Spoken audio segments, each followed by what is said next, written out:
So here we go then. Welcome back to another edition of the Kings of Anglia Fan Social, the show where the KOA Army share their thoughts on all things Town. And wow, what a time to be alive at the moment as a Town fan. Unbeaten in the league, getting clean sheets all round. Lee Evans scoring goals, Connor Chapman scoring the goals, Sam Morsey bossing the midfield. It is a great start to the season for the Tractor Boys. And we've got another great show ahead of you. We're joined by good old Steve Wallace, good old Ben Diaz, and Brad, as we discuss all things Town. Good old Town. Let's bring in the first man that is joining me this week, and it is Steve from Plymouth. Steve, thanks for joining me. Little wave. Like you want me really there.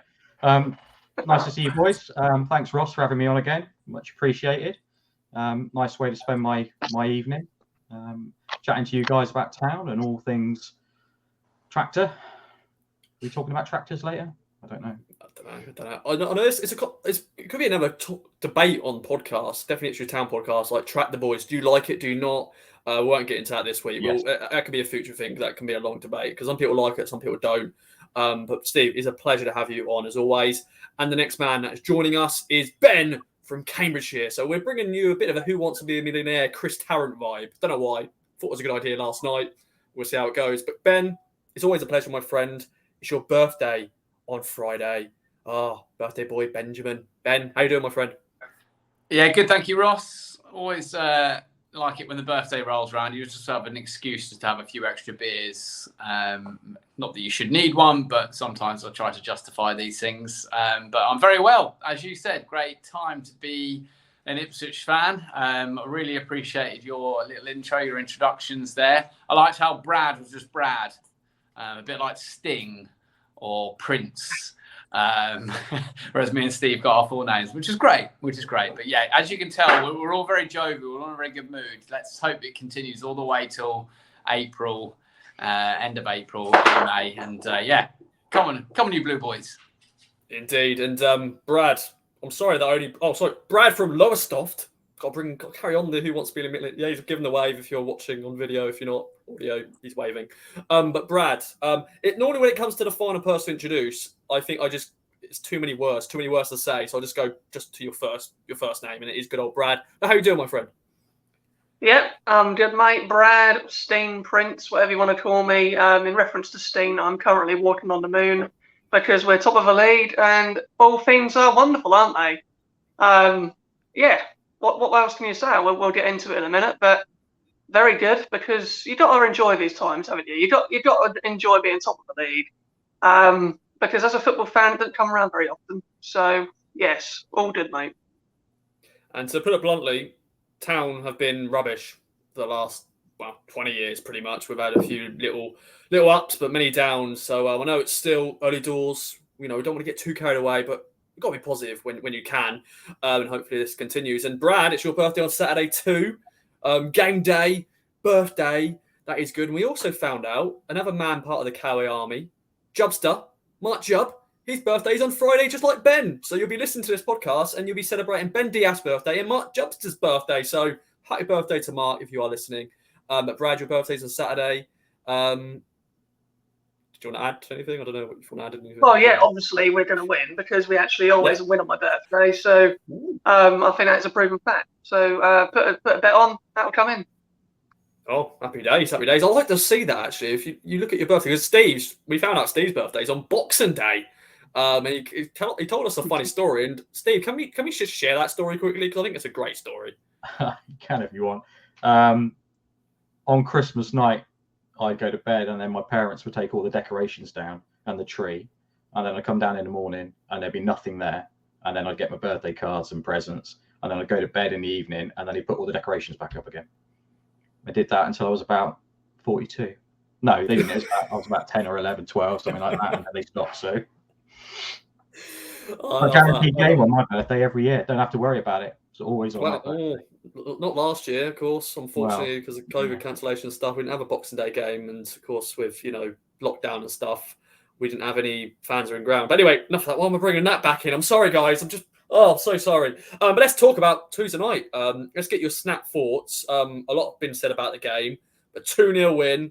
A very emotional night, of course, at Portman Road. Of course, with the Queen. and of course, the sad news about Marcus Stewart being diagnosed. But Steve, a great night at Portman Road. Your thoughts? Yeah, I thought it was a solid professional win. I mean, I think shout out to all the fans really, for Rovers fans and Town fans, for the silence, for to respect the Queen, and then also on the 11th minute with Stewie's kind of round of applause and everyone singing Marcus Stewart. I thought that was a really nice touch, and it just shows that football fans can be respectful if they're given the opportunity. They're not all outs. But overall, I thought it was a really, really good win. Solid win against a pretty decent Rovers side, I thought. Little bit in Joey Barton's style. It was almost out of his mould. Bit tough tackling, not taking any prisoners. But we stood up to it and came through it with a really, really good result. Because that potentially could have been a banana skin for us, and we could have drawn that or lost it even. So thanks to Walton, really. It could have been a draw without him. So yeah, really, really pleased.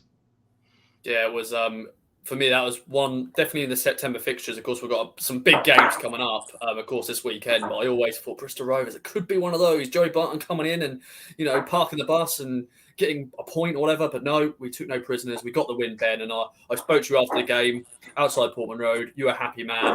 Of course, good old Big Nigel, dad, he was a happy man as well. Of course, he said he was, pumping out the national anthem for the game. But yeah, since the game, how have you reflected on it? Yeah, obviously, as I said on the intro, absolutely just delighted to be top of the league. Every 3 points just seems to matter just a little bit more when you're top, because it keeps you there and everybody's chasing us. So it's more important. But I just really enjoyed how I said it at the time after the game. We just look more confident this year. I think obviously it's helped having a pre-season with that squad, and the early additions we got overall have integrated into that squad really well. The strength in depth is crazy coming off the bench. I've seen quite a few comments and people reporting, and obviously reading all bits Town, because we all do, because we can't get enough of it, particularly when you're winning. You want to read every bit of press, regional, national, whatever, that talks about Ipswich Town. Some people have said, I think, a good point, and this is up for debate for Town fans listening to this. You're saying it's the best football we've played since the Burley era.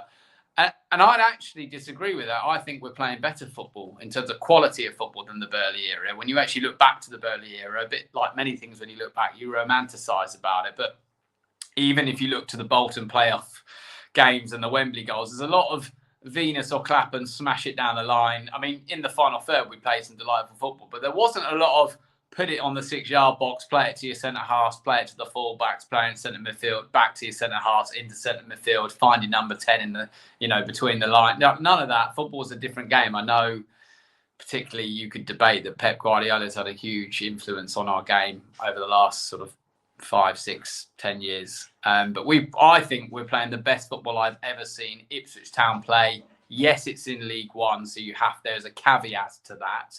But in terms of the enjoyment of watching us play it out from the back is incredible. It is not unlike any other way of football this club has ever played like before.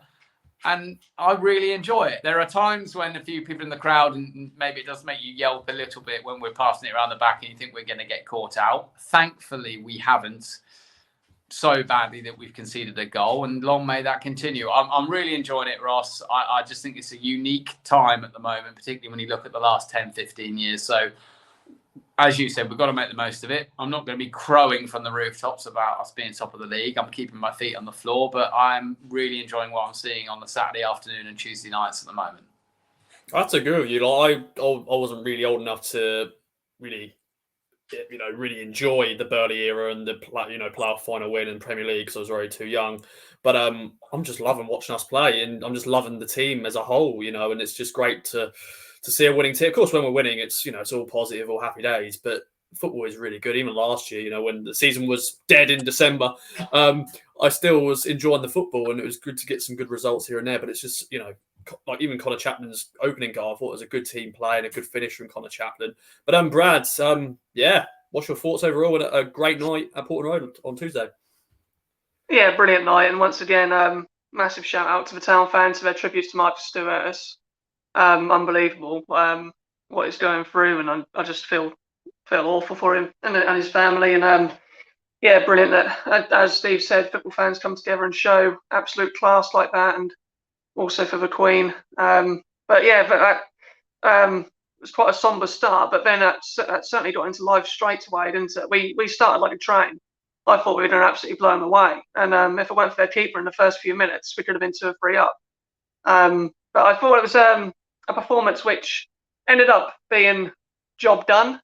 It could have been so much more than that, but in the end, it didn't really have to be. I think that Dapo had his best game for me in the town shirt. I thought he was a real handful. I've seen people say, "Oh, he works hard. Oh, he's always doing a job for the team." But I actually felt Tuesday night he was a real handful, and they couldn't handle him running in behind or holding the ball up. So really impressed with Freddie, and I've probably been his biggest critic as well. And I'm not obsessed with strikers scoring goals, but I want my centre forwards to do a little bit more than just work hard. But I did think he was a real handful Tuesday night. And Chaplin, I've got to give a special mention to him because he's kind of gone a bit unnoticed in this performance. But every time he touches the ball, he looks a level above, turns their players with ease, just so clinical as well. Top scorer in the division now as well, isn't he? So, yeah, I mean, as long as we keep him fit, I think he's probably the best. Well, he probably is the best player in the league right now, isn't he? I'd certainly say so over Liam Palmer, who we're going to face on Saturday. You won Player of the Month, but yeah, he's playing so well, and the whole team is. They just look a well drilled, cohesive unit. Everybody knows their jobs, constantly moving. It's a nightmare for opposition. I mean, Morsey making that give and go and the assist. He's not a holding midfielder, but yeah, I'd say he's deeper lying, really, isn't he? And he shouldn't be making a run into the 18-yard box and pulling the back for a goal. And these teams just aren't picking them up. They can't pick our players up because they're constantly on the move. And it is a joy to watch because there are times when we let the tempo go a little bit, but then you know that McKenna's going to get out and right away, say, right, we get back on this, we get back to what we were doing, and you know that we'll pick it back up and we'll see the job out as we did. So, yeah, another professional performance, and yeah, I was at home on my sofa. I couldn't make it Tuesday, but I've probably never felt more comfortable on that sofa watching Ipswich Town. I was so happy just sitting there and just sort of talking to my family around me, and it didn't really feel any nerves at all. It just felt like almost you're watching an FA Cup game where you were facing a team that you're expected to beat, and you go and beat them. Although we never win in the FA Cup, but yeah, that was how I found it. And credit to Bristol Rovers because they did come out and play against us. I don't think Joey Barton knows how to sit back and defend. That man is always going to want to win a football game. He's never going to want to come for a point. So credit to them. They've got a few tidy footballers. I thought Aaron Collins was a good player. I think I'll watch his career. I think he'll go far. So yeah, good, nice little side, Bristol Rovers. I think I'll be fine. But we just looked a level above, and just got to keep doing it. Indeed, yeah. Of course, now the big crunch games against Plymouth, Sheffield Wednesday, and Portsmouth. That game, Portman Road, if they were both still unbeaten, that is going to be massive, massive. But before we get into talking about Sheffield Wednesday and all that sort of stuff, let's talk about the squad as a whole. It's now this time of the season, where Town have submitted the senior squad list for the first half of the 2022-23 season to the EFL. So what I've done is brought you this regular Roscoe one-word to describe feature. You all like that, you know you do. And I've given all the players, so I think altogether we've got 24 players to pick from. Of course, we've got some of the youngsters in there as well, like John Jules and Humphreys, who are classed as under-21s players. Also, the goalkeepers are not included in the 20-man list. So I've given Steve, Ben and Brad 8 players. And we'll start with you, Steve. And I think we've got to start with number 1, the Wall, Christian Walton. How would you describe Christian Walton? Well, I did say before we start goalkeeper, but I'm not going to go down that route. The word I've got for Walton is points, because already this season he saved us countless points where we could have drawn or potentially even lost. I think by the end of the season, he potentially could be as valuable as a 25-goal striker. What they say about goalkeepers, a good goalkeeper can save you 10, 12 points a season. I think he's not far off that now. I think he saved 2 on on Tuesday night against Rovers. Yeah. So, yeah, points I've got for Walton. That's you can call him that as his nickname now. Yeah, points, the wall. But yeah, he's a record. Like, even Keough McKenna since coming in, the record of clean sheets or the amount of wins, and yeah, it's crazy. We all know the stats. It's fantastic. Especially at home. Was it Yeah, 2 goals definitely. in about 12 games? Yeah, Bonkers. it's bonkers. Just love it. Okay then, let's go to you then, Ben. So we've got Christian Walton done and dusted. We'll start with you, Ben, with the Egyptian king, the leader, the captain, Sam Morsy. What's the word to describe him? There's a lot of words, some great words to describe him, but what's the one word you're going to describe him? Your mic's muted.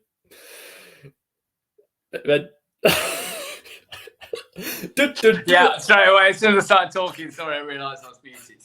It's adding to the suspense, Ross. Adding to the suspense. Yeah. I've actually put a word that you said in the intro to Captain Morsy. I've put leader. I just think he is. He's a captain. He's a leader. He's a tank in that centre midfield. I think all the players. He is that guy in the squad more than anybody else. Is like, I'm doing this, and everybody follows him. He's so impressive. I think people have talked about it before. We have had excellent captains in the past at Ipswich Town, and he is right up there with them. Sorry, if he adds a promotion, an Ipswich Town promotion to his CV, then he will, be up there with your Matt Hollands. I think in terms of the way Ipswich regard them. Obviously, see where we go from there. Won't be quite. Obviously, maybe I'm getting over the top. Not quite as big as Matt Holland, but he'll be up there. He'll be getting towards that kind of way. We starved of success for so long. So if he does lead us to promotion, he will be Ipswich Town royalty, which would be fantastic. But leader, he's obviously a leader. Everybody looks up to him. McKenna is the leader off the pitch, but on the pitch, it is Sam Morsy without a doubt. Yeah, he takes no prisoners. Ben, no, sorry, Brad, because you've both got B's, B names. It's the B team.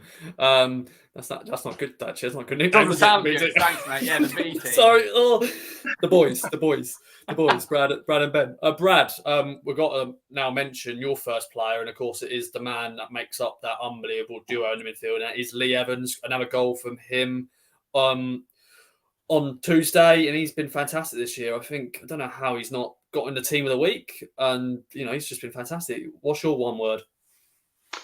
My one word is quarterback.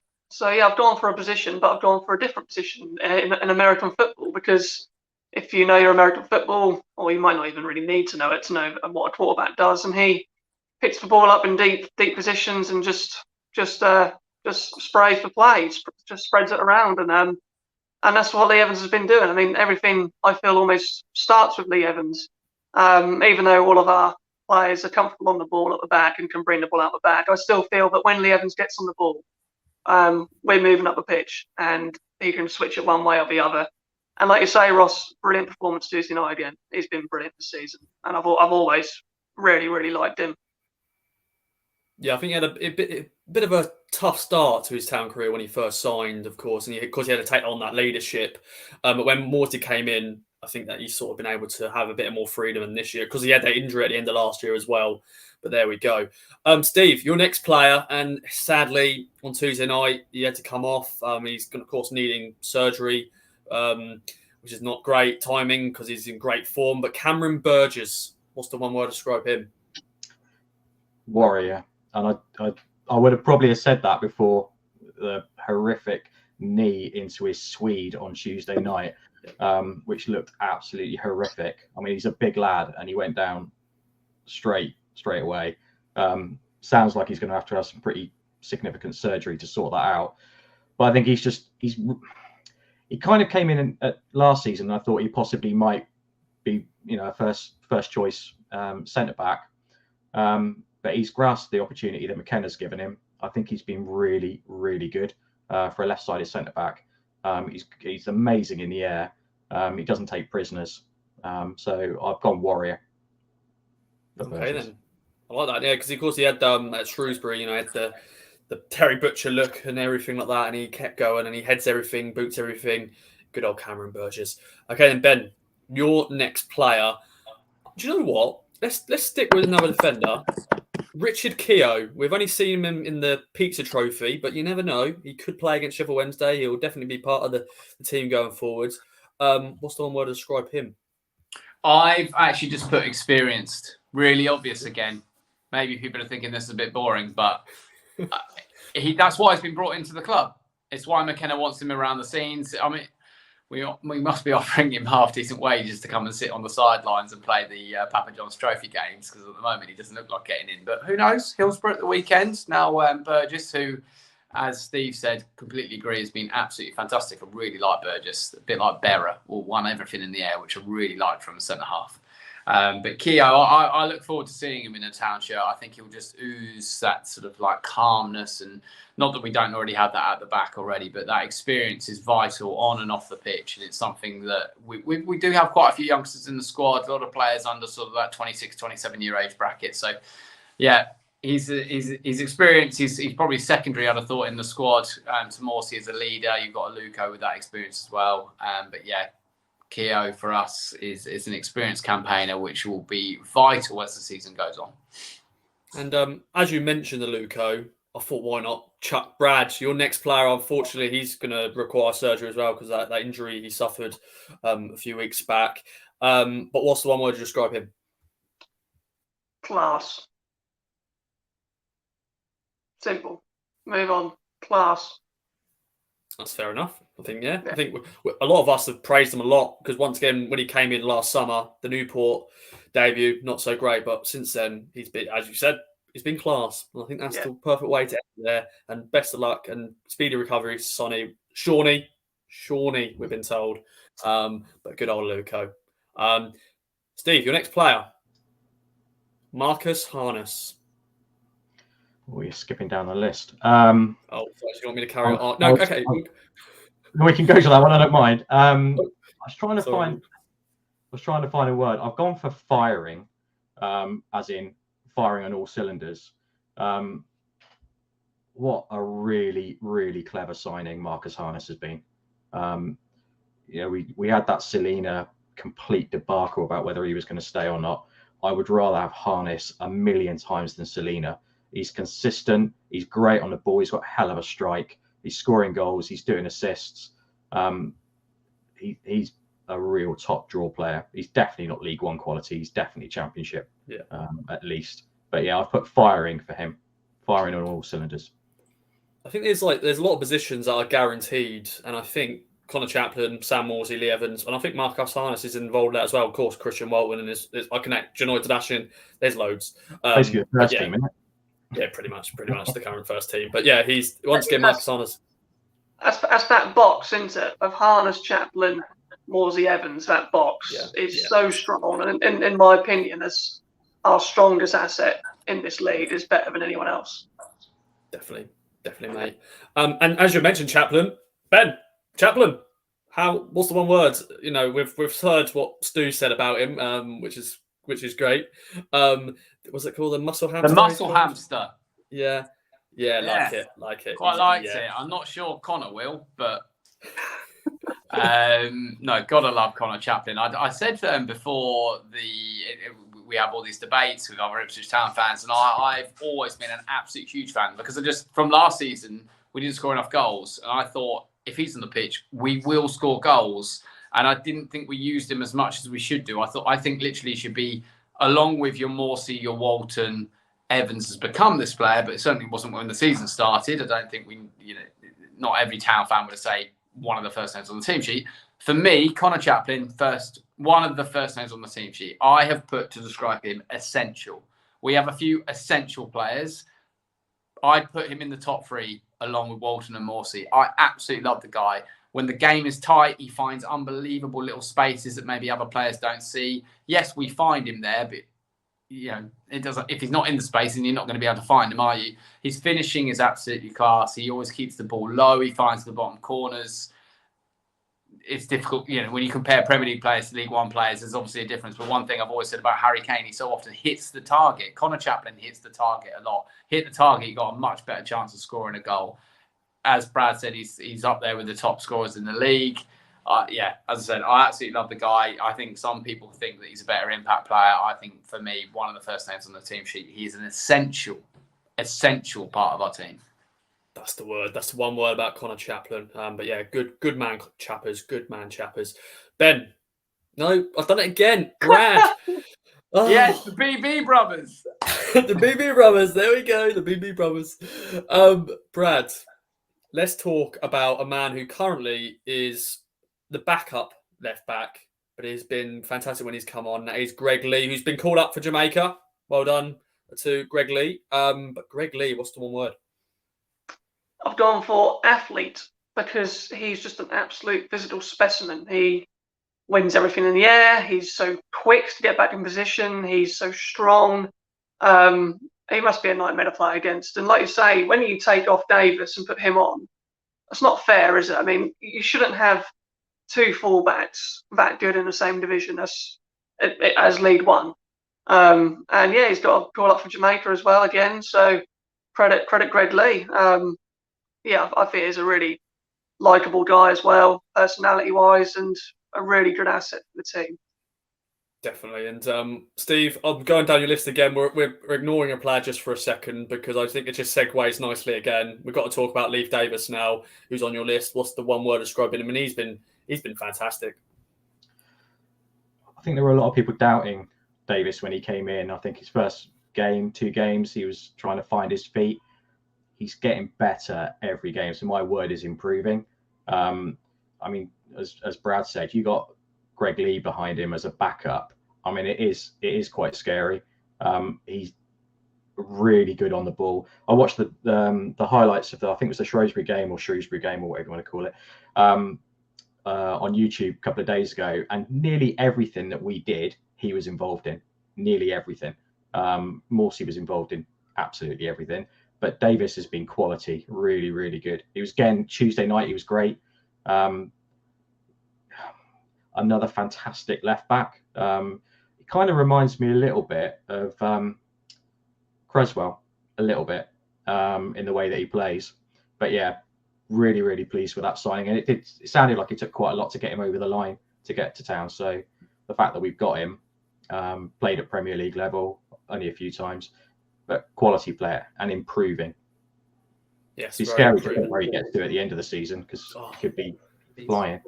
Yeah, I think he's got a cracker in. I think he's going to score a screamer one of these weeks. I think he's just going to come out of nowhere. He's going to bomb down that and just whack it 30 yards, whatever. And that's what Cresswell used to do. So we shall see. Ben, next player is Janoy Donatian. What a man. This is my favourite one, actually, Ross, because I like a bit of alliteration as well. My wife being head of an English department. So for Donatian, I put dependable Donatian. I mean, he's 7 at the very least. He's 7 out of 10 every single week. I mean, really, realistically, he's 8 or 9. I think the guy's absolutely different gravy. I know it's been well documented plenty of times, like to the Lambert and how he was loaned out and how we almost didn't sign him and how maybe we didn't even want him. But now he just looks like he's nailed that slot, hasn't he? Even in the summer, people were talking about whether he would be under pressure with the centre halves that we're buying. Like, would he be the one that drops out of that back 3? But he's so versatile in being that sort of that hybrid new formation we've got. A right back / centre half moves up. Every single time any winger is up against that guy, 1-on-1, I've not seen him lose a battle once. I've barely seen anyone get past him. He's absolutely fantastic. I hope it continues. And also, he's another guy. You really think he's older than he is. Many, many years of Janoy Donatian, dependable Donatian to come. So let's enjoy him. He just seems like a top bloke. I'm really pleased. He seems like such a great professional. As much as these footballers earn a lot of money, you can still be pleased for somebody in terms of the way their career has developed. In terms of anyone at Ipswich Town Football Club, I'm pleased for him more than anyone, I think. He's really turned his career around with us. And dependable Donatian. Superb stuff, mate. It's going to be an unreal scenes when he scores his first goal for the club as well. And I think the running joke will be, will Janoy score before I pass my driving test? We'll find out. I had to bring that in there. We're hoping he's going to score, Ross. Yeah. So might not. Sorry, mate. True. Sorry. Fine. It had to be done. Don't worry.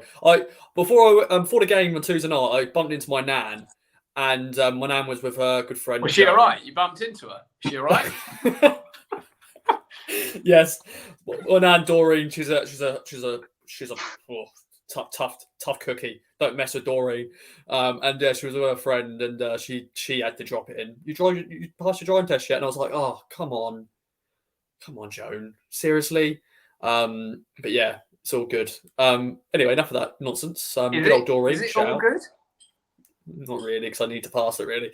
But yeah, but we'll see. We'll get there. But Jonathan Ashton, dependable. Like it. I like it. Now, Brad, your next player.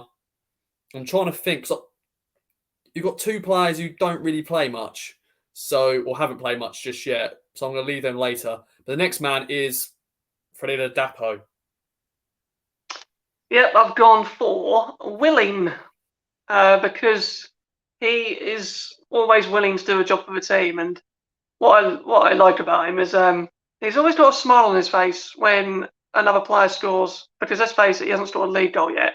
But when somebody does score, he's the first one over to go and congratulate him and be really happy for him and pleased for him. And I've seen a lot of strikers over the years be nowhere near as happy as that because they'd rather be the one getting the goals and quite selfish in a way. But I suppose unselfish would be a better word because he just is always willing to do a job for the team and he's doing exactly what McKenna wants from him. Because let's face it, if he wasn't, then he would be in the team. But he's just taken to the role really well. And the way we play, I don't think the striker is necessarily going to score 20 goals because our strikers, apart from Mahadme, who's a little bit different, our strikers are designed to run in behind and make corner runs to cut the ball back. So unless he's going to cut the ball back to himself, he's not going to get 20 goals a season. So I think he's been a good addition. I think he needs to probably get a few goals to really sort of hold down our opinion of him. But I think people who know what they're talking about, as many Town fans do, know that he is doing a good job for the team. And just quickly on your driving test, Ross, if you have as many driving tests as the Nassian has starts, you should probably pass before he scores because unfortunately you can't take a driving test every Saturday, can you? So. No, yeah, very true. And you play Tuesday night as well, Saturday, Tuesday, Tuesday, and all that. You got to do it midweek as well, mate. Yeah. One day next week, that'll be a big party. There'll be a big party, and lots of beers. Of course, I won't drive the day after. I won't drive on the day. But anyway, enough of that. Steve, we're talking about strikers at the moment. Let's continue that striking talk. And Caden Jackson. The obvious one would be pacey. He's fast. But what's the one word to describe Caden Jackson? I've gone for resilient for Jackson. He very, very easily could have jacked it in and looked to get a move elsewhere at the end of Lambert's reign with McKenna coming in. He stuck at it. McKenna obviously likes him. I mean, he's got good pace, which you've just said, pacey. I think fair play to the guy because he could have just gone. You see too many. I was watching you watch the Crystal Palace documentary about their sort of trainees, and there's a couple of lads on there who are trying to go through the youth squad, and they're finding it difficult, and their heads go down, and they're not really into it, and they get grumpy and stroppy.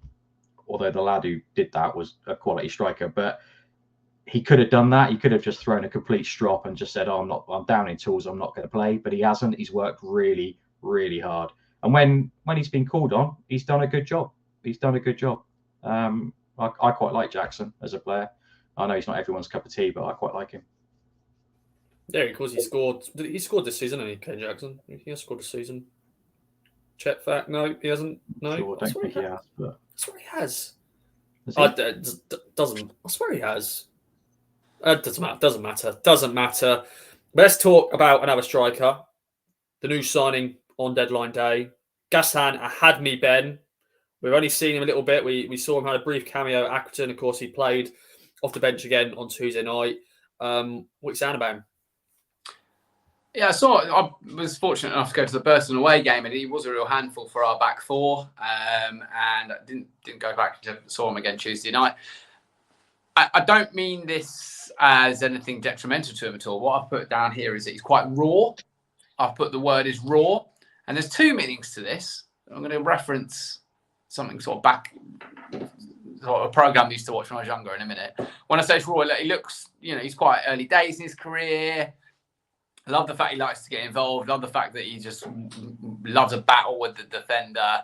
He obviously got the guy sent off on Tuesday night with the second yellow card, and it's really bad defending. Got far too close to him. Bit of a wrestle. And that's my second point. Wrestling, of course, WWE Raw. Everyone remembers that when they were kids. WWF Raw. So yeah, he likes to wrestle. He likes the battle. He sort of he likes to get down and dirty a little bit, and there's nothing wrong with that on the football pitch if he's on your team. But like we had James Norwood over the last few years, I can imagine Adami. How are we saying it? Hadmi. I've been confused the whole time, honestly. All day since I got this, I've been confused as to which way around the H's and the D's are. Yeah.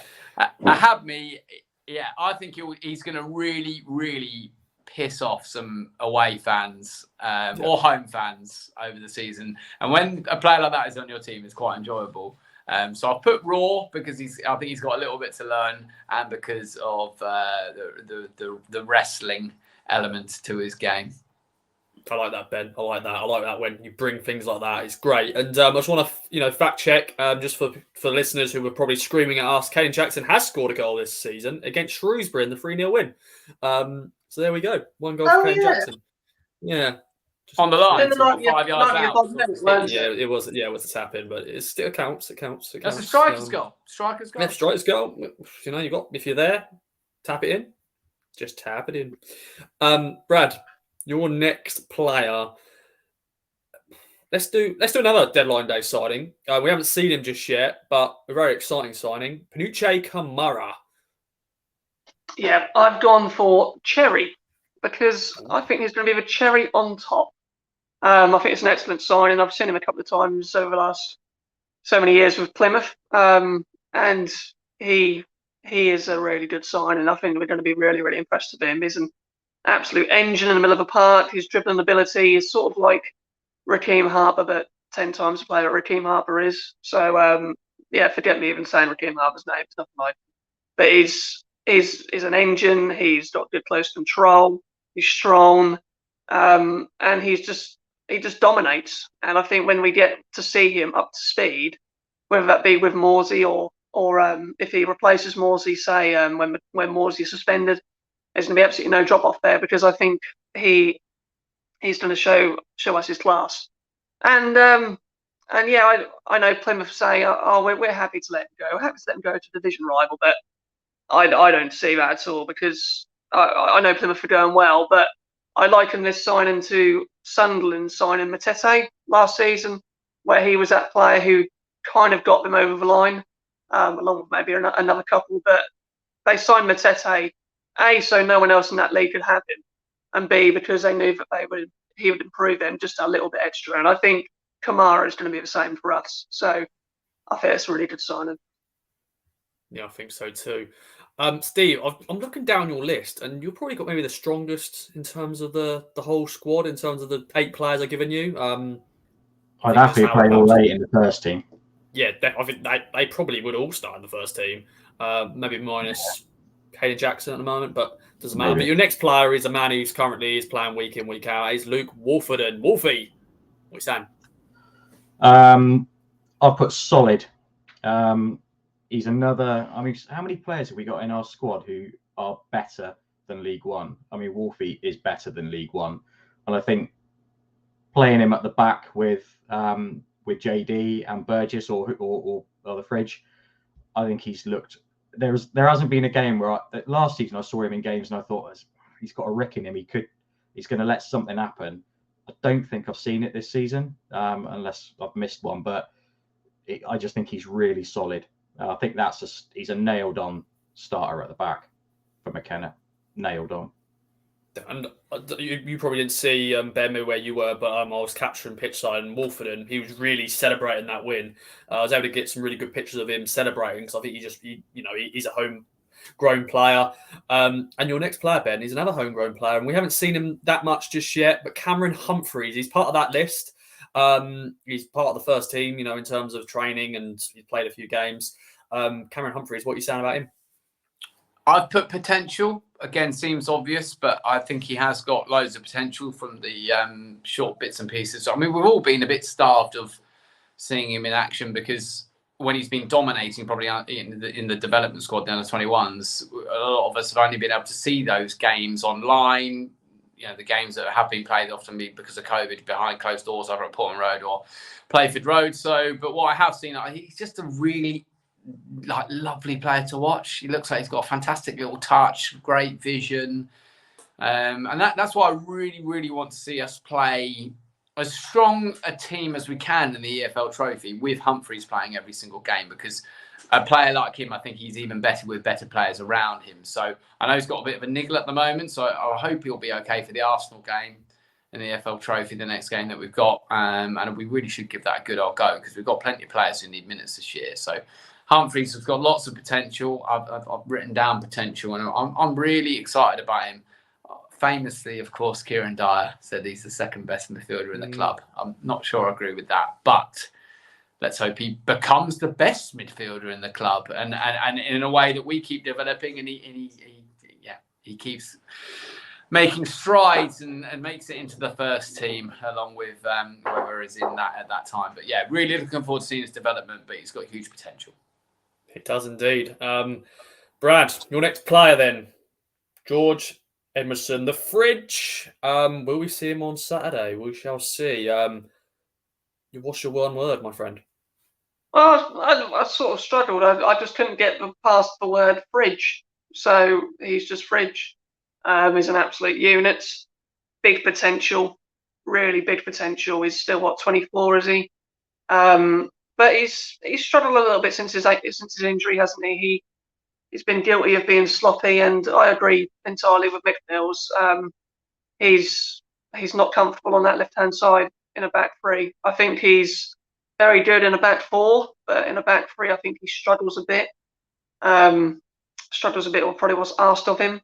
I think purely he's a defender, and he's a very good defender. And yeah, he is good on the ball, but I don't think he likes being dragged wide, and I don't think he likes joining in down the left-hand side either. So I think, to be honest, I think he was probably better under Paul Cook.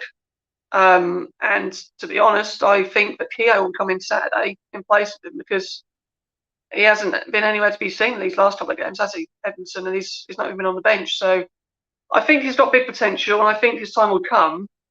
But right now, we've just got centre halves who are performing so well. I mean, the clean sheets galore that we have is ridiculous, and it's just ridiculous that we're in this position where players like George Emerson is not getting an 18 of a League One squad. So. Yes, just amazing. Like, I know we've got the 5 sub rule at the moment, but then also we've got players who are not even getting the 18, which is just it's bonkers to think of.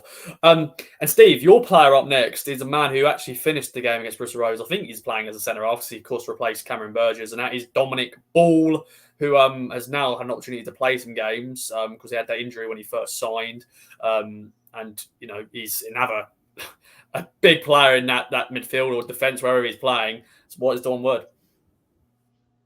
Underused, which I did have to check to see whether that was actually one word or just a hyphenated word or 2 words, but I think it is just one word.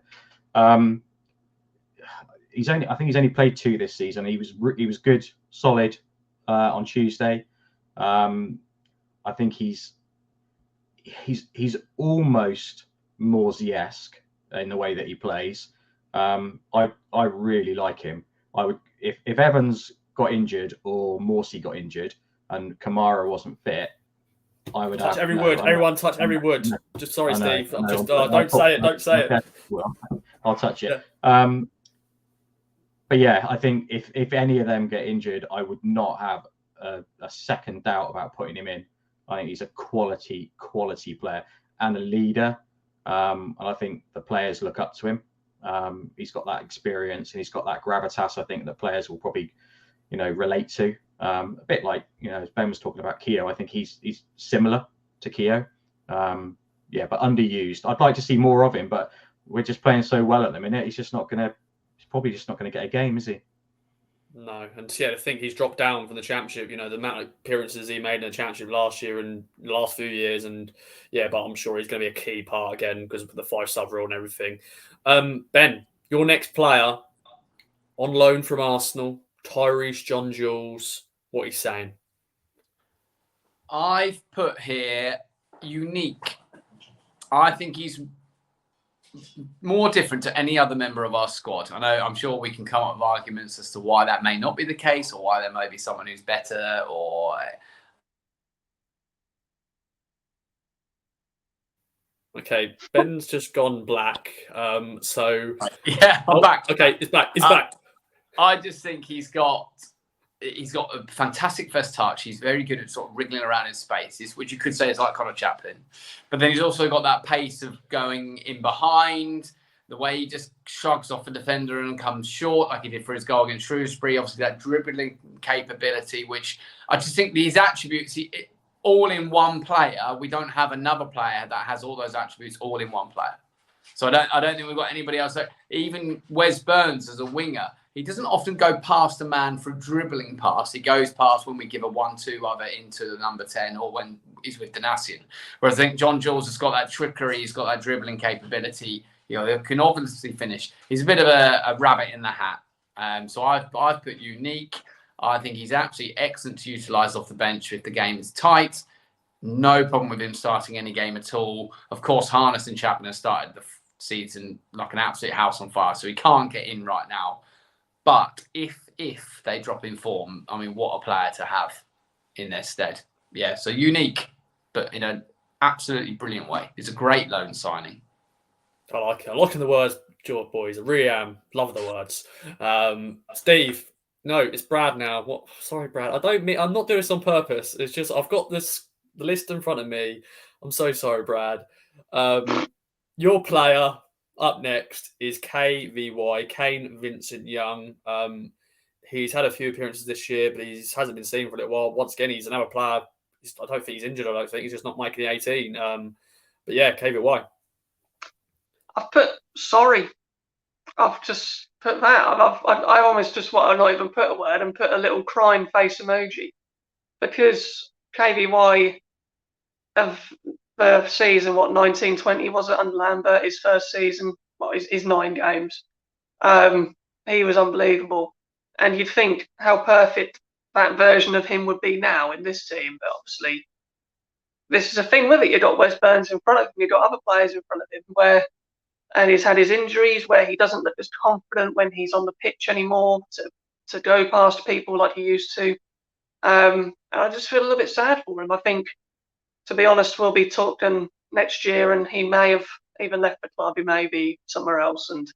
But I think he will probably need that personally for himself, is to go and kick on in his career elsewhere, because unless we have an injury crisis down at right-hand side, I think I'd still want to have Burns there, and then probably Carl Edwards after him. So, yeah, just a little sad face for KPY, because he's a very technically a very good player, but I just think his confidence has gone, and I don't see him regaining that at Town. Yeah, unfortunately, we shall wait and see what happens with KVY. Now, Steve, we got to your final player, and I can't believe we spoke 20 minutes. We haven't even mentioned him yet. I didn't do this deliberately. It's just how it worked out. But your player is Wes Burns, of course, the man who is still one of the key players in his squad, but he's not getting talked about as much because there's other players playing so well. But Wes Burns, what are you going for? Balance. I think he's ever since we signed Wes Burns, I've always liked him. I think he's probably in my top 3 Town players of the last couple of seasons. He terrorises defences. He's got a great relationship with JD. He brings a real good balance to the squad. Now that we've got the left-hand side with Davis or Lee, and I always felt it was a little bit, right side heavy. We couldn't kind of counter both sides. I think we can now, and I think that's freed up Wes. Although interestingly, since that's happened, since we brought in the left back, and we've got Davis and Lee in there, haven't really seen as much of Burns as we had last season.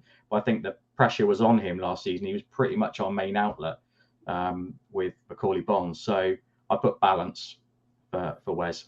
I love Wes.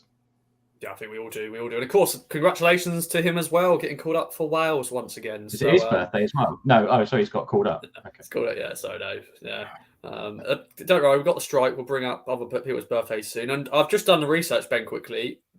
For your birthday on Friday, Jonas Knudsen also will have his birthday. He'll be turning 30. Jonas Knudsen. What? He's 30? Yeah, he'll be 30. Oh my God. I'm 7 years older than Jonas Knudsen. That makes me feel so old. I'm older than McKenna. That's bad enough. Or, that's the thing. A lot of people are now saying, "Wow, you're old enough than the manager." Like now, Ipswich Town Football Club. Yeah, it's just one of those things. But anyway, we'll talk about your final player, Ben. Kyle Edwards. I know you've got a bit of a, I don't know, you're very much yes and no about him, aren't you? When he first signed, I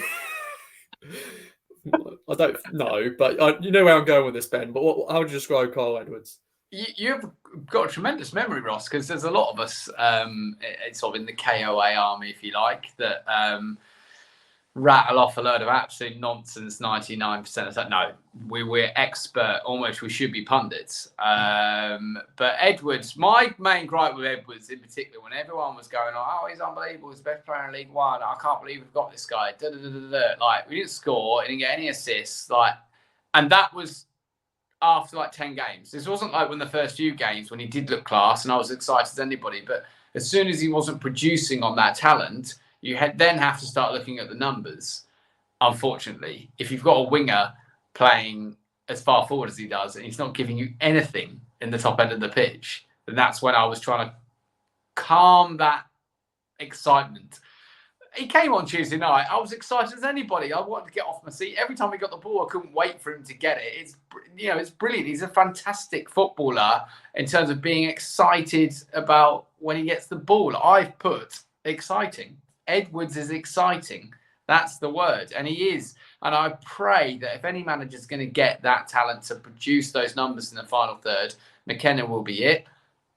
I don't wish any injury on anybody, but he's another fantastic example. If we were to get an injury and he gets a chance in the side, I don't think he'll let us down. I think he would have improved with time on the training ground. But yeah, he's incredibly exciting. I think my dad absolutely loves him. He couldn't wait for him to come on Tuesday. Sorry, and I'm sure there'll be loads of fans out there screaming at me because I'm being boring, but essentially he hasn't offered enough in the final third to warrant a place in the side, but he's still an exciting prospect. Let's hope that he does get a chance this year, not through injury, but for pure form.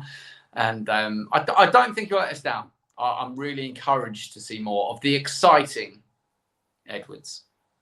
I like it, Ben. I like it. And now we're got to the final man, and Brad, it is poor old, I'm bringing it back, ladies and gentlemen. Václav Hladký. Good old Vaz. Poor Vaz. To end this brilliant chat on all the players, we've said some great words. What are you going for? Well, you got to end it on a high, and I thought I've got to be kind to him, and I've put Burgess because he's a very good-looking man. Simple as. Fair play. He's was an average goalkeeper, I guess, but he is gorgeous. Okay, then. There we go. Some great insight there, ladies and gentlemen. Some good punditry. Ben, we're all pundits here on the KOA Army. We're all pundits. We all have good opinions and good thoughts. And some great thoughts. One word to describe the town squad. Hope you've enjoyed that, ladies and gentlemen. And let's get into the strike. Steve, Ben, Brad, go head-to-head. Who will get this strike crown this week? Of course, play at home, as always. Let me get my questions up and the answers. Just double check I haven't put the correct answers in. Yes, I have done that in one of the questions. So I'm just going to quickly remove that while everyone prepares. Let's get this show on the road. And let's start with the first question. And he celebrates his birthday this month. And it is Adrian Paz. Good old Adrian Paz. We know the story. We won't get into it. You know the story. Tariq and all that. Tariq's a better player out of the two. But yes, what was his shirt number at town? Was it 18, 23, 26? And Ben was straight at it. He knows it. I'm just double checking if I actually know it as well. Just making sure I got it right. Let me double check. I think Ben will help us out if we. Yeah, I've got it. It's fine. I think that's it anyway. I don't know if that's right or not. Anyway, it doesn't matter. What do you reckon then, boys? Steve, Ben, Brad, take it away. I'll go first. I remember playing for Bolsham Boys, which was my young sort of youth team. And back in the day, I remember when we signed Adrian Paz, there was a guy on the sideline called a Bolsham sort of old boy called Kenny Edwards. He used to say, "Go on, Paz," to me. So I got called Paz for Sunday mornings for about 6 months before we realised he was completely crap, and it was definitely not a compliment. But yeah, I've got Adrian Paz for 26. Okay. Steve? 26. 26. And if you're watching on video, you've seen Brad has disappeared. So that is not good. So just going to have a little pause here while we wait for Brad, and we'll see. And we're back in the room, Steve, Ben, and Brad is back with us. I've had some internet issues, but was he trying to cheat? Was he trying to find out that Adrian Paz quickly? No, I don't think Brad would do that. He's a knowledgeable man. But, well, we heard 26 from Ben and Steve. He said Brad there. But, Brad, what are you going for? I have actually wrote down 26. So. Okay, I trust him. Just at the moment, we'll see. I wasn't 1-1-1. No, you weren't. But it is 26. It is 26. Next question is also on a man that has a birthday in September, and that is John Walters. Now, against which team did John Walters score his first town goal? Was it QPR, Barnsley, or Cardiff? Fun fact, it took him 7 games to score his first goal. Of course, he was signing from League Two Chester City at the time. Of course, played against us in the FA Cup and got a replay and all that. But yeah, it took him 7 games. But who was it against? It was a 2-1 home win, if you want to add that too. Just thought I'd bring you some more context to his first town goal. I don't know if it was the first or second goal of the game, but doesn't matter really. Just it was his first town goal. So QPR, Barnsley, or Cardiff. Okay, Steve. Yeah. Or Ben, just take it away. I've gone QPR. I don't know. Okay. Barnsley. Cardiff. Ooh. Okay, then. Just one of you is right then. And a fun fact, because he signed in the January of that season, so he had the second half season, and all the goals he scored was against these teams as well: QPR, Barnsley, and Cardiff. Not where I went with that. But the first goal was against QPR. So Ben makes it 2-1-1. He didn't have a clue, but he's got it right. Okay, next question is now on. Next 2 questions are going to be on the former town loanees who are now at Sheffield Wednesday, of course, the team we play this weekend. It's Tyreek Backerson up next. And now he scored a belting goal, didn't he, on the final day against Charlton. Who set him up for that goal? Was it Burson Selina, Wes Burns, or Connor Chaplin? What a strike it was. If you can remember the strike, of course, it was the final day of the season, a 4-0 win. His second goal for the club, of course. He didn't play on Tuesday night, but apparently he just got rested. So I'm sure he'll play on Saturday for Sheffield Wednesday. Got arrested? No. He won't be available Saturday. No, he was rested. He was rested, okay? We're going to say that again. Rested. For some reason, Ross, when you say rest every single time, it still sounds a little bit like arrested. But anyway, we know what you mean. Everyone knows what I mean. Yeah. I've gone for Selina. I think the pass came from the left-hand side of the pitch. Well, I'm sure it did. And Burns always plays out wide right. I don't think it's Chaplin, so Selina. Okay. That's my thinking too, Ben. It came from the left. But I've gone Burns because I just like to switch it up. You should have switched out because it's Selina.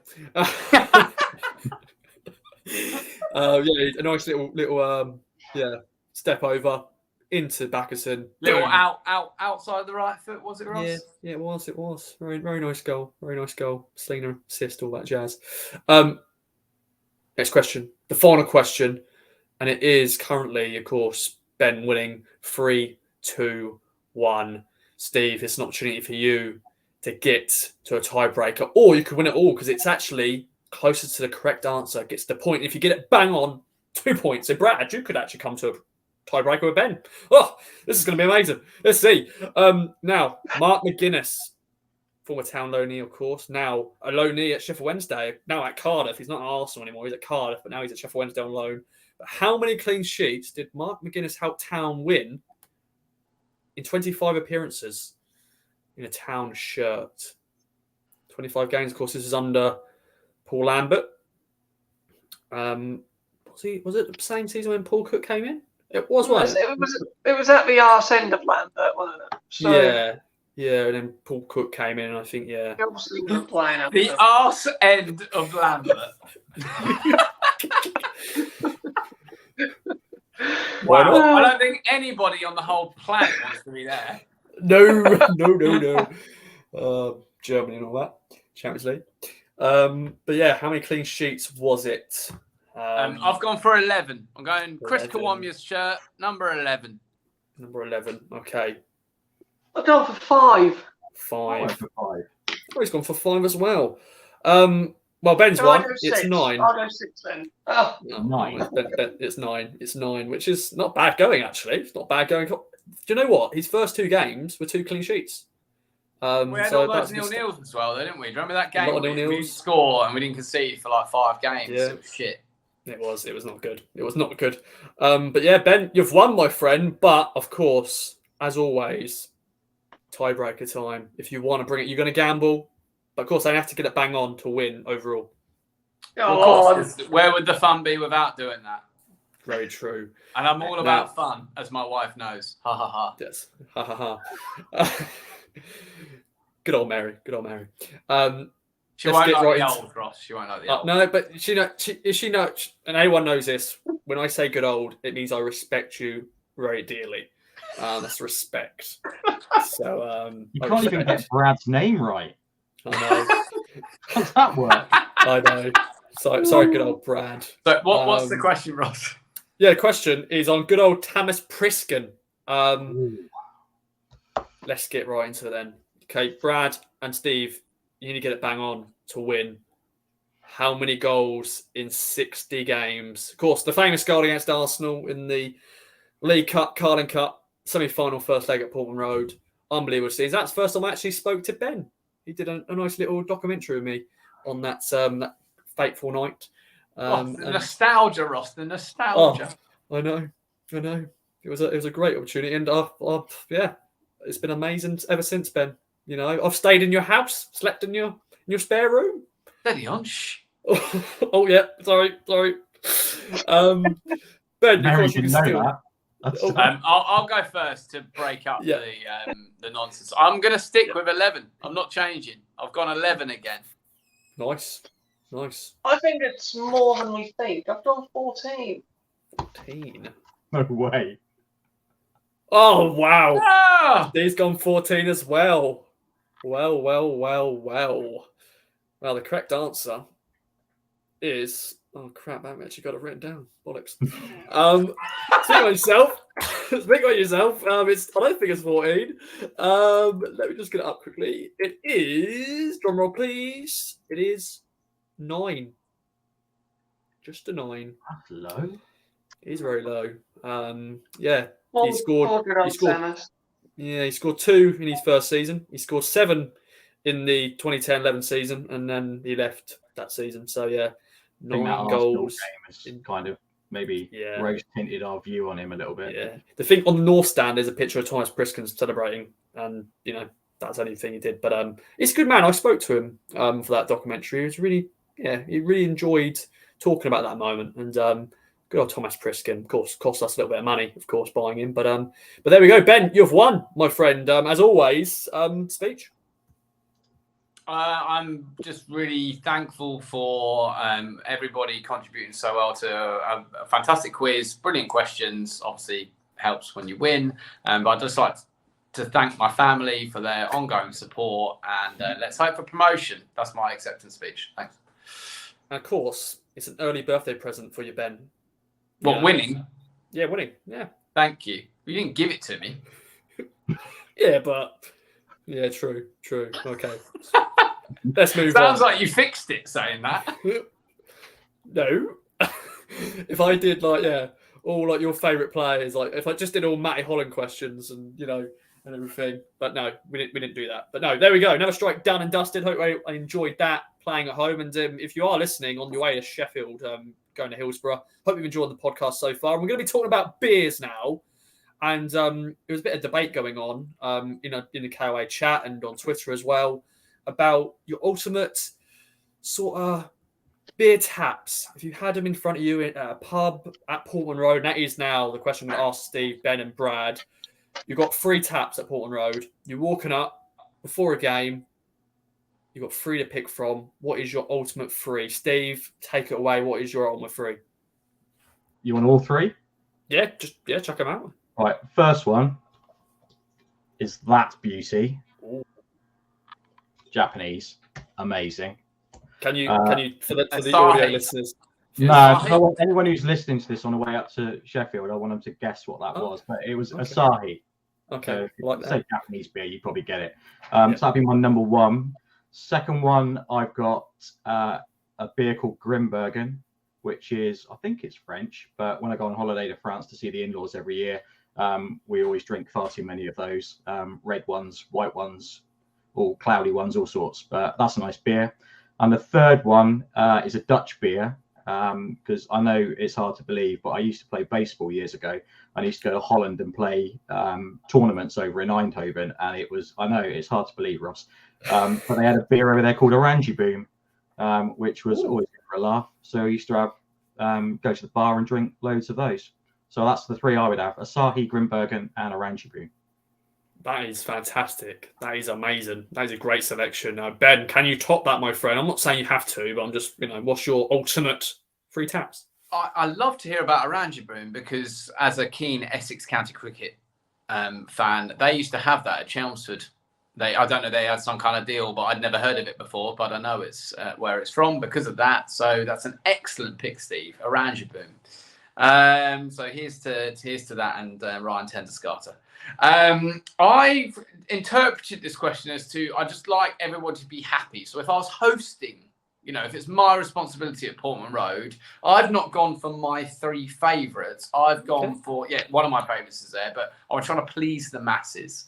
So Adnams Ghost Ship is probably my favourite go-to in our family. That is our quintessential. If in doubt, go for Adnams Ghost Ship. Great beer, citrusy flavour with a hauntingly good taste. I think is what we're looking for there.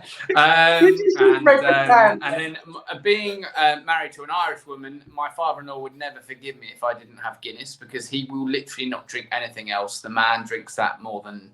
If he doesn't drink water, he doesn't really have tea or coffee. It's only Guinness and nothing else. The guy is incredible. Loves his Guinness. And then the third choice, obviously, you've got your lager drinkers. Now, I couldn't stretch to lager because I just think if you're drinking lager full stop, your taste buds aren't where they should be. And that's not that's just my opinion. Don't slaughter me for it. So I've gone for Neck Oil by Beavertown, who is owned, obviously Beavertown is owned by Robert Plant's son, as in Led Zeppelin. Robert Plant's son owns Beavertown, the brewery in Tottenham Hotspur Stadium. Neck Oil, great drop, great little craft lager, excellent for your lager drinkers. Craft ale, excellent for your lager drinkers. Let's push them towards the ales. Yeah, so Ghost Ship, Guinness and Neck Oil. Superb 3 taps. I'm sure everyone will have a good time on those. I like the way you've gone with that, actually. You want to please the masses if you've been the host at Portman Road, and I like that. I think there's enough for everybody there. Everybody will be happy. I think so too. Brad, okay then, your 3 ultimate taps. What you gone for? Well, I'm not pleasing anyone. They might please people. Fair enough. But at the end of the day, they're my 3 favourite taps, so I don't care. So, first one we're having Southwell Bitter because I love a pint of bitter, and there's nothing more you can say on that. It's just an absolute beautiful beer. And I'll go for Proper Job. As an ale, a St Austell ale down in Cornwall, where we went on holiday and had my stag do there, and we sampled a St Austell Proper Job, and that was on the tap there, and that was beautiful. Absolutely love it. I absolutely love a pint of that. And my last one is another sort of family memory. Loads of holidays in Yorkshire, and Black Sheep. Pint of Black Sheep goes down an absolute treat. And I'm the same as Ben. Larder drink just can get in the bin, especially Mark Heath. What are you doing? Still drinking lager in your 40s? You might want to edit this out. I'm sorry, Ross, but it only took me to the age of 22 where I thought I'm not drinking lager again because I've tasted ale now and it's 10 times better, and I don't feel like my stomach's going to burst. So yeah. No, I'm going to keep it in. If he listens to this, Heafy, you respond to Brad Archer on Twitter and let me know personally if you're not happy with him. Anytime in the next 48 hours, we're just going to get Brad Archer removed from the group, aren't we? No, never. It's all about opinions, definitely when it comes to but Brad is actually right. So, okay. Yeah. But no, good selections all round, boys. Good selections all round. And I think this will hopefully be a regular feature on the podcast going forward. I think even next week I want to get all the other KOA army and posse get involved because beer is a big talking point in football, of course. And just that's it. I was going to say something else, but well, that's doesn't sound great. So let's move on to the big game this weekend. Hillsborough, the venue. Sheffield Wednesday, the opponent. We're going to wrap this up quickly, though, because it's been a great show. Thanks, Ben. Thanks, Brad, Steve. But big game, Steve. Big game. Well, what do you reckon, then? Prediction, thoughts? Go ahead. It's a massive game. I'm really early in the season as well. It could be if either of us win, it just adds a gap between us. I've gone 2-2. I think it'll be high scoring. I think they'll come out wanting to play and will go in wanting to play. And I think it might be a little bit of a goal fest. So, to be honest, if we end up with a point out of going away to Wednesday, I'll probably take it because they are a good team and they've got Darren Moore's pulled together a good squad there. So yeah, I'll go 2-2. And I did actually have Chappers and Dapo to score. I think Freddie will get a goal soon, and I think it could come against Wednesday. So yeah, 2-2. 2-2 at Desmond. Oh, I don't mind a Desmond at yeah. all. I like that. Ben. Oh, big expectations at town. I can't expect. Oh my God, Sheffield Wednesday. It's excitement. Right? I'm excited. My mouth's saying things that I don't normally say, but both teams should be playing League One football, but they are. Big game. You're going to be there celebrating your birthday, your after birthday beers and all that. How are you feeling going into this one? Yeah, huge expectation from the blue side of Sheffield and the blue side of East Anglia. I know Peterborough Culture is playing blue, but anyway. They're not relevant, are they? They're not relevant. It's fine. No. I was actually last year when we went, and I went last year. I was very confident with McKenna and that whole buzz about the club, and then we got there, and I remember seeing the players warm up on that atrocious pitch where the ball just barely rolled. And I almost feel that it's almost difficult to predict what the result will be until we see their pitch. It made such a difference last year with Darren Moore's hoofball when he gets Bannon to pick it up off the back four and just pump it into the corners incredibly accurately because he's an excellent player. And of course, from our point of view, we're trying to play ticky-tacky football or 5, 6, 10-yard passes from Walton in the 6-yard box. If the pitch is as bad, I mean, you would think that it couldn't be, but who knows? I don't know whether they've deliberately gone and let a load of Sheffield scumbags go round on quad bikes all week to, because they're not stupid. They've done their research and know how we play football. If the pitch is in good condition, I'd back us against anybody in this league. And bearing in mind that we're only in September, I'm going to say that Ipswich Town are going to win on Saturday. I think it will be tight. I think it'll be the odd goal, maybe 1-0 or 2-1. But I just think we look superior to last time when we went there. And why not be confident? We're top of the league for a reason. Let's go to Sheffield and give us a bloody good away day. Ipswich to win. I like it, yeah. 3,000 plus in that away end. And it's going to make a real marker in this season for both teams. Sheffield Wednesday win, that's a big marker for them. But for us, it'll be big as well. And a big marker for Kieran McKenna in terms of his management career. He's had a great start, but he hasn't really had the opportunity to really beat one of the big teams, big boys in League One. Brad, you already mentioned it, my friend. We're going to win on Saturday because it's your birthday and we normally win. So that's it, really. But your thoughts, my friend. Yeah, if you're on your way there now, have a great day because you're going to have a great day because I can honestly not remember a time when we've lost on my birthday.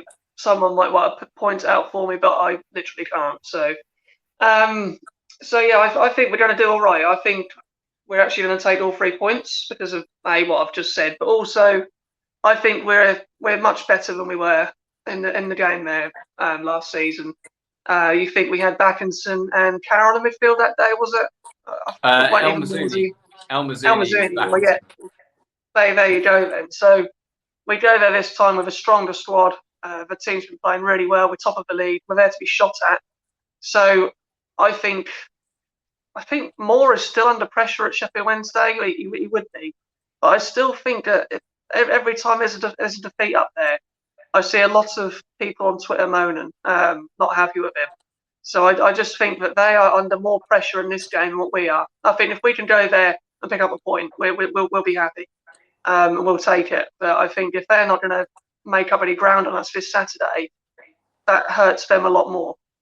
So I think the fact, if you take all that into account, we've won all of our away games this season. We're set up to be an away team in a way that we like it when teams come at us, because then we can pick off spaces in the middle of the park. We like the game when it's stretched because we keep the ball so well. We can beat the press. And I think we're going to come away with a 2-1 win. So, yeah, and also, like I say, we always win on my birthday, so it's guaranteed. So, have a great day, everyone. Well said, Brad. And of course, yeah, hopefully Kieran McKenna and co will give you that birthday present you deserve. 3 points and still top of the league. Well, Steve, Ben, Brad, it's been... Did you want to say something, Brad? Yeah, who do we reckon comes in at centre-half on Saturday in place of Burgess? I'd personally like Keough, because I think against Michael Smith, he'll just marshal him a bit better than what I'd probably think anyone else would.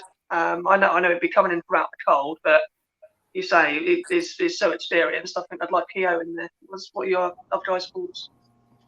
Yeah, I go Keough. I think Ben's explanation for experienced.